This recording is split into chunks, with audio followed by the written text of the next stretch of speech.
আনোয়ার হোসেন, উনি বিএনপির যুগ্ম সাধারণ সম্পাদক। উনি ভয় দেখায় পাম্প নিবে উনি বারংবারই ভয় দেখায় বিএনপির শীর্ষস্থানীয় নেতারা নাকি উনার দলে উনার হাত রাখছে উনার মাথায়।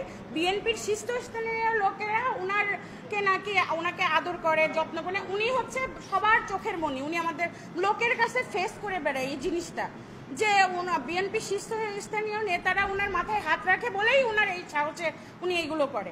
দেখেন, আমরা তো অসহায় ফ্যামিলি। আমি নিজে একজন ডাক্তার, আমার ভাই ইঞ্জিনিয়ার, আমার বাকি দুই ছোট ভাই ওরা কেবল এসএসসি পরীক্ষা দিচ্ছে, আমার মা আমার বাবা নাই।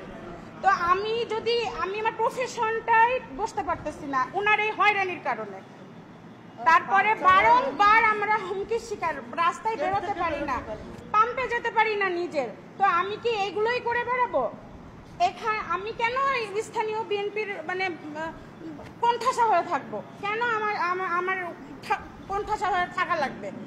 আমি কোনো সাহায্য পেয়ে কারোর কাছে, যখনই কোথাও আমি সাহায্য চাইতে গেছি, আমি বলতেছি কোনো বড় মানুষ বা কারোর কাছে, মুখ ফুলাই থাকে, কেউ কোনো কথা বলে না, কেউ কোনো প্রতিকারের আমারে রাস্তা দেখায় না। গত 19 তারিখে ভোর রাতে আমাদের petrol pump Kibria filling station, ওখানে উনি 12-13 জন লোক নিয়ে যে আমার পেট্রোল পাম্পে আমার ম্যানেজার এবং কর্মচারীদের পরে হামলা করে চাইনিজ কুরুল গলায় ধরে আমার ম্যানেজারকে বিভিন্ন হুমকি ধামকি, মেরে ফেলবে, এটা করবে বলে গলা ধাক্কা দিয়ে পাম্প থেকে বের করে দেয় এবং চাবি নিয়ে নেয় আমার ম্যানেজারদের কাছ থেকে। নিয়ে তারপরে উনি আমাদের তালা ভেঙে ওনার তালা মেরে পাম্পে এবং আমাদের সাইনবোর্ড মুছে দেয়। গোলাম কিবরিয়া ফিলিং স্টেশনের সাইনবোর্ড মুছে সাদা রং টেনে দেয়, দিয়ে তারপরে উনি পাম্প দখল করে মানে ওদেরকে বের করে দেয়। আমার কর্মচারী, গার্ড যারা ছিল, ম্যানেজার, সবাইকে বের করে দেয়। এরপর আমি 999-এ ফোন করি। 999-এ ফোন করার পরে আমাদের পুলিশ প্রশাসন ওরা পাঠায়। তারপরে হচ্ছে ওখানে পুলিশ আমাদেরকে ডাকে, আর ওরা ওখানে উপস্থিত ছিল।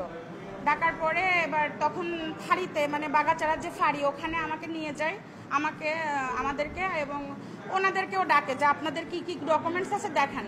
তো উনি তো কোনো ডকুমেন্টস দেখাতে পারিনি, একটা ভুয়া দলিল উনি দেখায় যেটার কোনো ভিত্তি নেই।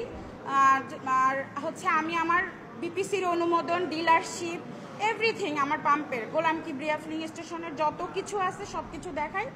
এরপরে আমাদের ফাঁড়ির পুলিশ ওনারা বলে আচ্ছা ঠিক আছে, আমরা কাগজ দেখি, আপাতত এখন পাম্প বন্ধ থাকবে। কিন্তু আমাদের পাম্পে তেল মজুদ ছিল প্রায় 30 থেকে 40 লক্ষ টাকার।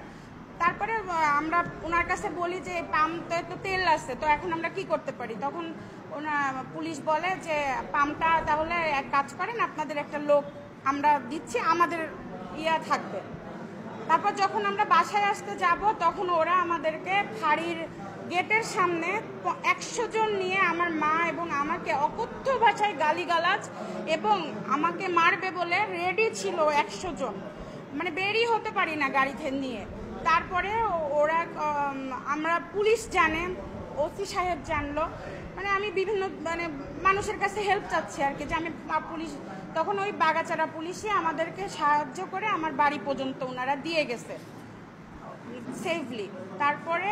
এরপরে আমি শার্শা থানায় যে অভিযোগ দায়ের করলাম এটার বিষয়ে, করার পরে আগামীকাল মানে 20 সেপ্টেম্বর আর কি শার্শা থানার ওসি আমাকে ডেকে পাঠায় এবং উনি তদন্ত করে। ওনার কাছে এর আগের রিপোর্ট আছে, এর আগেও পেট্রোল পাম্পটি বিভিন্নভাবে ওরা মানে উত্তক্ত করছে, দখল করছিল একবার, বহুত কাহিনী। মানে ডিসেম্বর 2024 15ই ডিসেম্বর থেকে এই পর্যন্ত মানে ওরা অনেক হয়রানি শিকার, একের পর এক হয়রানি। তো তারপরে যখন ওসি সাহেব যখন এইগুলো ডিটেলস দেখলো, পেপারস বা আমাদের কেস চলতেছে বা আমাদের কাগজপত্র, বিপিসির অনুমোদন, পেট্রোল পাম্প, এগুলো সব দেখলো, তখন ওসি সাহেব চাবিটা আমাদের কাছে হস্তান্তর করার সিদ্ধান্ত নেয়।